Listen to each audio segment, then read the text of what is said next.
Քո հրաշքն ամեն օր ուղերձների շարք։ Սիրել նշանակում է գործել։ Հատկապես այս ամսվա ընթացքում շատերն էին խոսում սիրուց, իսկ լրատվամիջոցները ավելի շատ էին անդրադառնում սիրո թեմային։ Սակայն ես ուզում եմ կոչ անել, որպեսզի այսօր միասին խորհենք այն մասին, թե ինչ զարմանահրաշ կերպով է Աստված Իր սերը հայտնում մեզ։ Սիրելի՛ բարեկամ, կարևոր է նշել, որ Աստված Իր սերը չի տալիս միայն ընտրված մարդկանց, արտոնյալներին կամ վերնախավին։ Ոչ, Նրա սերը բոլորի համար է, բոլոր նրանց, ովքեր կհավատան։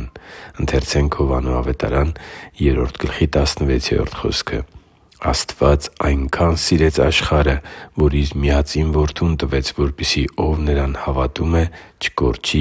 այլ հավիտենական կյանք ունենա» (Հովհաննես 3․16)։ Ես շատ եմ սիրում Հովհաննես 3․16 խոսքը։ Կարծում եմ, որ այն Հովհաննես 3․36 խոսքի հետ միասին կազմում է Աստվածաշնչի ամենաառանցքային հատվածներից մեկը, որտեղ դրսևորվում է մեր հանդեպ Աստծու սիրո խորությունը և մեր փրկության ճշմարիտ ուղին։ Աստված անսահմանորեն խորը սիրով սիրում է մեր մոլորակի 8 միլիարդից ավելի մարդկանցից յուրաքանչյուրին, անխտիր և առանց բացառության։ Նա անհատապես ճանաչում է նրանց և գիտի նրանցից յուրաքանչյուրի կյանքն ու բնավորությունը, ապրելակերպն ու խնդիրները։ Նա գիտի նաև մեզնից յուրաքանչյուրի կյանքում մեղքի բերած տառապանքի ու կործանարար ազդեցության մասին։ Աստված սիրում է մեզ և արձագանքեց այդ տառապանքին Իր միածին Որդուն ուղարկելով աշխարհ, որպեսզի Նա կրի մեր մեղքերի պատիժը և մեր փոխարեն չարչարվի ու մահանա Գողգոթայի խաչի վրա։ Տեր Հիսուսը վերցրեց մեր մեղքերը, մեր հանցանքները և մեր դատապարտությունը։ Ինչպես երկաթե բարձր սյունը դեպի իրեն է ձգում կայծակի հարվածը, այնպես Տեր Հիսուսը դեպի Իրեն ձգեց Տեր Աստծու արդար բարկությունը, որը մեզ էր ուղղված։ Նա Իր վրա վերցրեց և կրեց մեր պատիժը։